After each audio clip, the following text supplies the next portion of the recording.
Hello and welcome my dear student. कैसे हैं आप लोग? उम्मीद करता हूँ आप लोग अच्छे होंगे और अच्छे से पढ़ाई भी कर रहे होंगे। तो जैसा कि हम लोग पिछले क्लासेस में कहाँ तक किए थे, हम लोग पिछले क्लास में एसी जनरेटर देख रहे थे। एसी जनरेटर में हम लोग किसको कंस्ट्रक्शन तक पढ़ लिए थे। एसी जनरेटर में हम लोग कंस्ट्रक्शन तक पढ़ लिए थे। आज का जो टॉपिक है एसी जनरेटर का वर्किंग, एसी जनरेटर काम कैसे करता है। और ये बहुत ही इंपॉर्टेंट टॉपिक है, इसको आपको समझना पड़ेगा कि एसी जनरेटर कैसे काम करता है और उससे ऑल्टरनेटिंग करंट, एसी करंट कैसे डेवलप होता है। आज का ये हमारा टॉपिक है। तो चलिए बिना देरी किए वीडियो को शुरुआत करते हैं।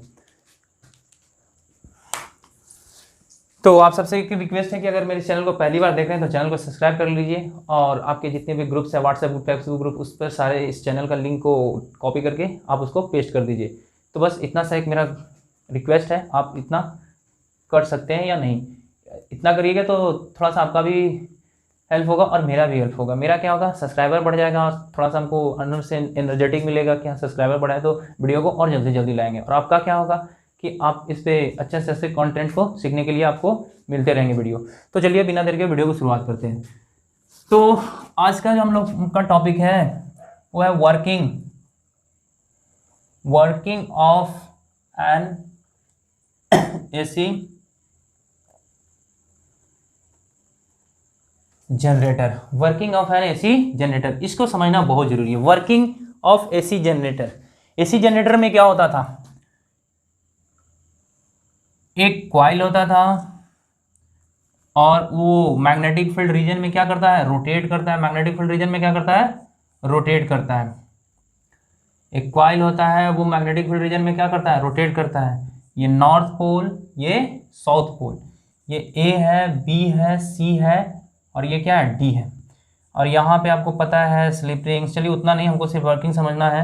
ये कार्बन ब्रशेस और ये इसको किससे कनेक्ट कर दिए, लोड से। अब ये क्या होगा, मैग्नेटिक फील्ड लाइन नॉर्थ से साउथ पोल की तरफ, नॉर्थ से साउथ पोल की तरफ, नॉर्थ से साउथ पोल की तरफ। अब यहाँ पे देखिए थोड़ा सा समझना है क्या, वर्किंग, जब आप इसको जनरेटर क्या होता है, जनरेटर को आप इसको क्या करना पड़ेगा, यहाँ से आपको लोड देना पड़ेगा। आर्मेचर को, ये जो आर्मेचर कॉइल का ये जो शाफ्ट है, इसको हम किसी इंजन से कनेक्ट करेंगे। इंजन क्या हो, मेरा डीजल इंजन हो सकता है, इसको टरबाइन से कनेक्ट कर देंगे। टरबाइन से कनेक्ट करने के लिए क्या करेगा, ये घूमेगा। क्या करेगा, ये घूमेगा। एक कार्ड लाए हैं, देख लीजिए। ये कार्ड जो है, इसको इस पर हम मान लीजिए ये आपका आर्मेचर है।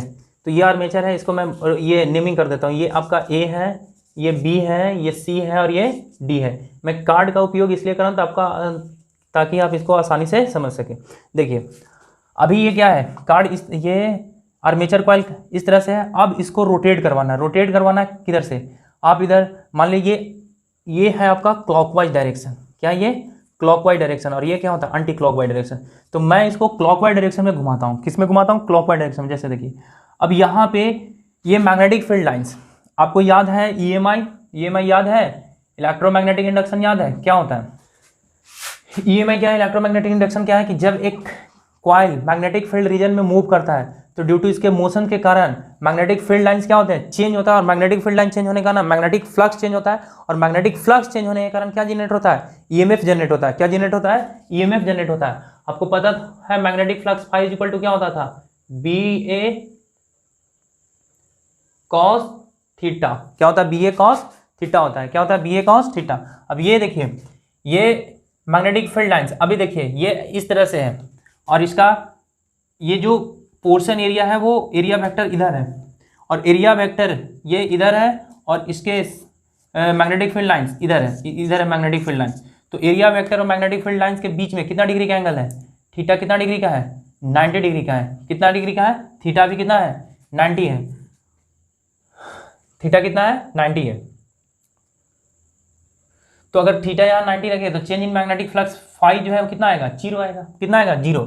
लेकिन अभी देखिए ये इस तरह से है, मैग्नेटिक फील्ड लाइंस 1 2 3 4 5, ये इस तरह से आ गया। ये कौन सा डायरेक्शन में, क्लॉकवाइज डायरेक्शन में जा रहा है। ये देखिए इस तरह से।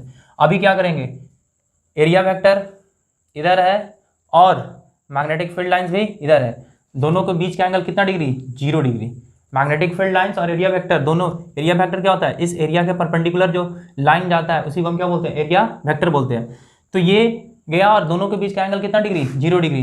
तो कॉस थीटा 0 और कॉस थीटा जब 0 करिएगा, कॉस 0 डिग्री कीजिएगा तो cos 0 डिग्री का वैल्यू 1 होता है। यानी यहाँ पे हमको मैग्नेटिक फ्लक्स क्या मिला, मैक्सिमम मिला, यानी मैक्सिमम क्या मिल गया, फाइव बराबर BA मिल गया हमको। क्या मिल गया, BA। B क्या आपका मैग्नेटिक फील्ड स्ट्रेंथ है और ये क्या आपका एरिया है, ये क्या है, ये कॉइल का एरिया। अब फिर देखिए ये अभी यहाँ पे था तो थीटा किसके किसके बीच का, मैग्नेटिक फील्ड और एरिया वेक्टर के बीच का कितना था, 90 डिग्री था। यहाँ आ गया तो कितना हो गया 0, और फिर ये यहाँ चला गया तो फिर कितना हो गया, अभी देखिए ये वाला पोजीशन यहाँ आ गया है और B वाला पोजीशन यहाँ है और C यहाँ है और D यहाँ है, इस तरह से। तो अब ये देखिए ये चला गया है यहाँ और CD वाला पोजीशन यहाँ आ गया, फिर एरिया वेक्टर इधर से और मैग्नेटिक फील्ड का लाइन इधर से, फिर कितना डिग्री, एरिया वेक्टर और मैग्नेटिक फील्ड लाइन्स के बीच का एंगल कितना 90 डिग्री, फिर 0, और फिर ये कितना 180, और फिर ये सॉरी कितना डिग्री का एंगल हो गया एरिया वेक्टर और मैग्नेटिक फील्ड के बीच में 0, और फिर ये कितना हो गया, जहां से आया था वहीं पे आ गया, एक टोटल 360 डिग्री रोटेट हो गया। तो इसी को पढ़ना है कि ये जब कॉइल जल्दी जल्दी इसमें रोटेट करेगा, ये कॉइल इसमें जब रैपिडली से मूव करेगा तो इसमें होगा क्या, वर्किंग पढ़ना है इसका। तो होगा क्या कि आपको पता है कि जब कॉइल एक मैग्नेटिक फील्ड रीजन में जब रोटेट करेगा तो क्या जनरेट करेगा, EMF।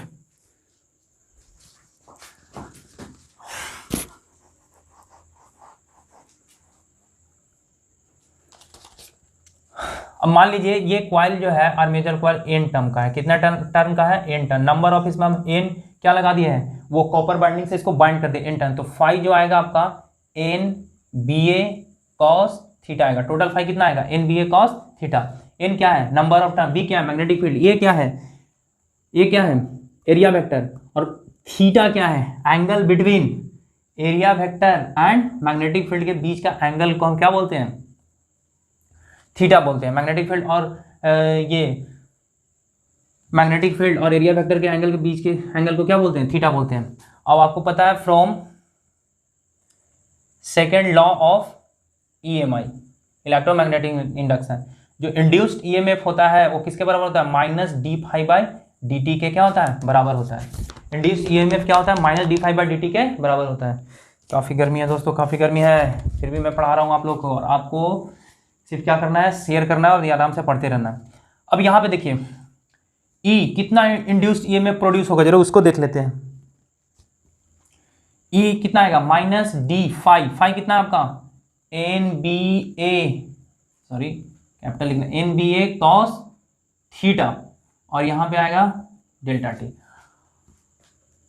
अब एक चीज और देखिए ध्यान से, थीटा क्या है आपका एंगुलर डिस्प्लेसमेंट है, थीटा क्या है एंगुलर डिस्प्लेसमेंट।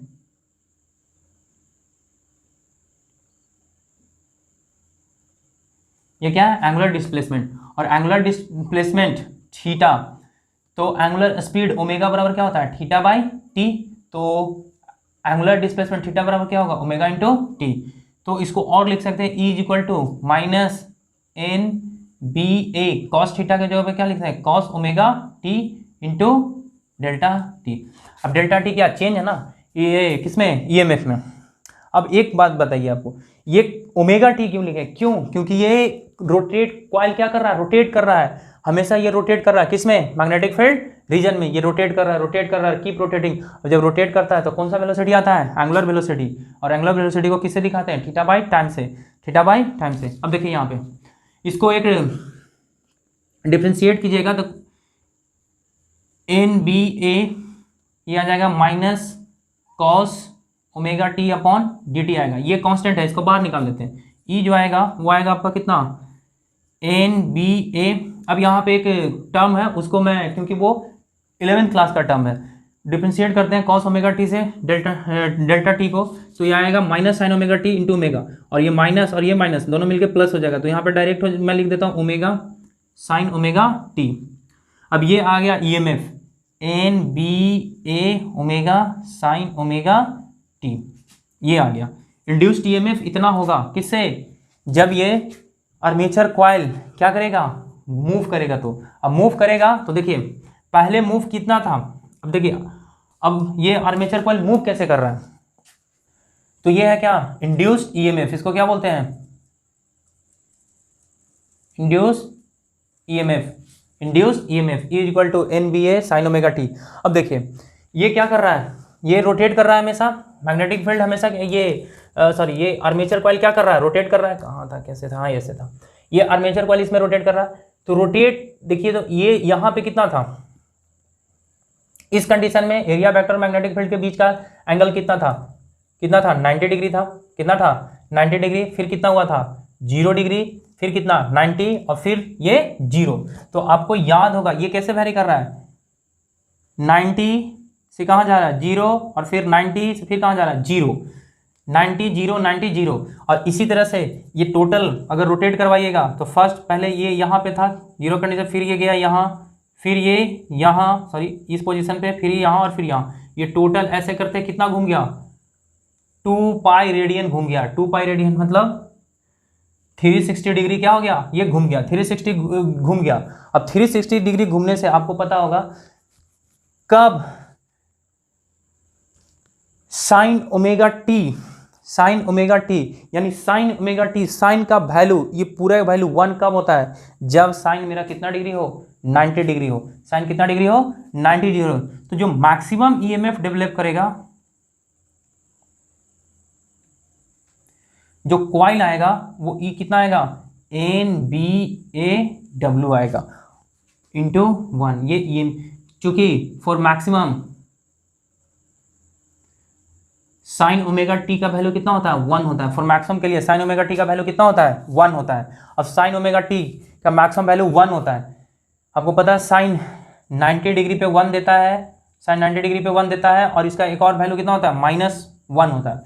साइन का जो मैक्सिमम वैल्यू होता है वो 1 होता है और मिनिमम कितना होता है -1। तो हमको मैक्सिमम वैल्यू लाना था, तो मैक्सिमम वैल्यू कितना होगा for maximum sign omega T बराबर कितना होगा 1 होगा, कितना होगा 1। तो इसीलिए जो induced EMF in the coil होगा मैक्सिमम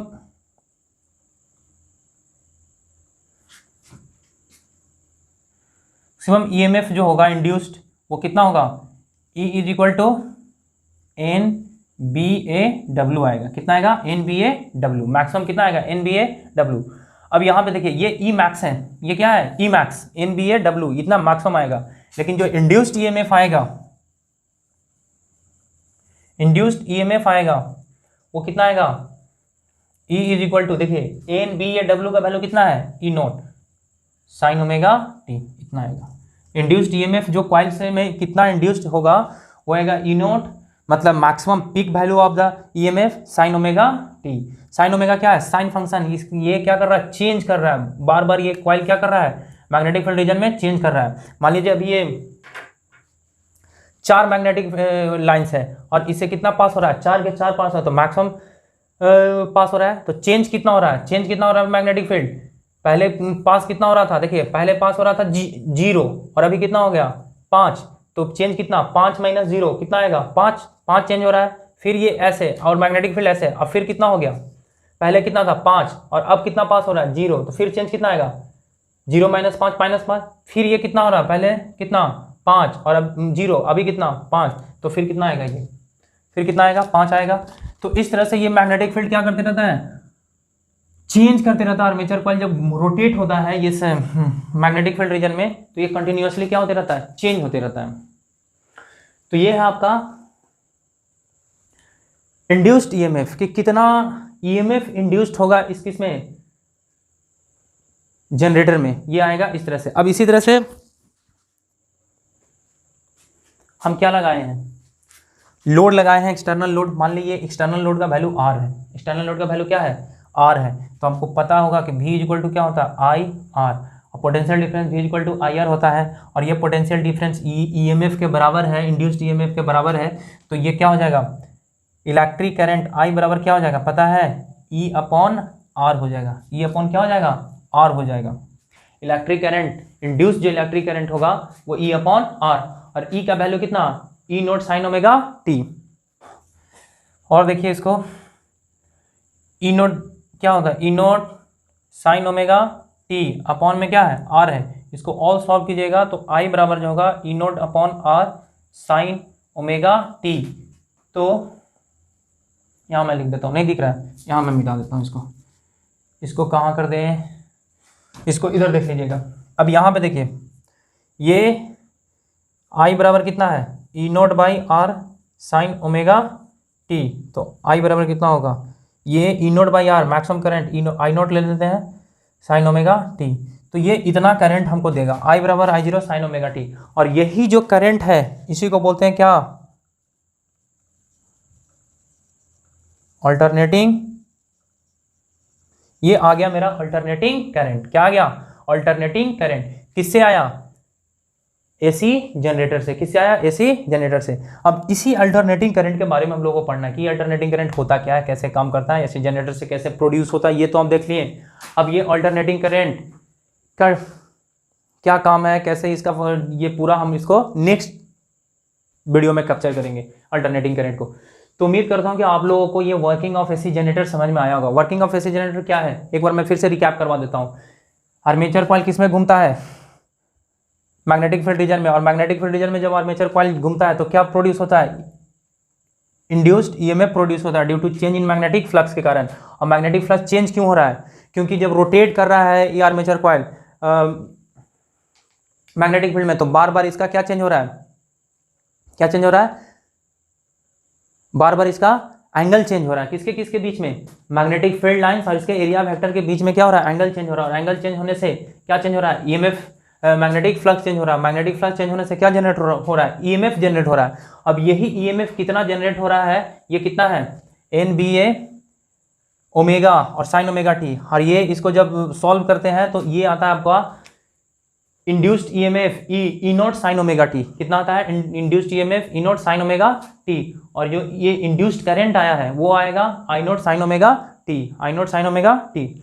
अब यहां पे एक बात और पूछता है कि जो इंड्यूस्ड ईएमएफ होता है या इंड्यूस्ड करंट होता है वो किस किस फैक्टर पे डिपेंड करता है। तो यहाँ याद रखिए, जो इंड्यूस्ड करंट और इंड्यूस्ड ईएमएफ होता है वो यहाँ देखिए किस किस फैक्टर पे डिपेंड करेगा, ये नंबर ऑफ टर्म पे। मतलब अगर हम नंबर ऑफ टर्म ज़्यादा लगा देंगे तो मेरा जो करंट मिलेगा हमको वो क्या मिलेगा, ज़्यादा मिलेगा। मैग्नेटिक फील्ड स्ट्रेंथ पे अगर मैग्नेटिक फील्ड को बढ़ा देंगे, मान लीजिए कि एक 5 टेस्ला का मैग्नेटिक फील्ड है और एक 10 टेस्ला का मैग्नेटिक फील्ड है, तो किस में ज़्यादा इंड्यूस्ड करंट मिलेगा, ऑब्वियसली 10 टेस्ला वाले में। एरिया ऑफ उसका आर्मेचर कॉइल को बढ़ा देंगे, एरिया ऑफ आर्मेचर कॉइल को क्या कर देंगे, बढ़ा देंगे।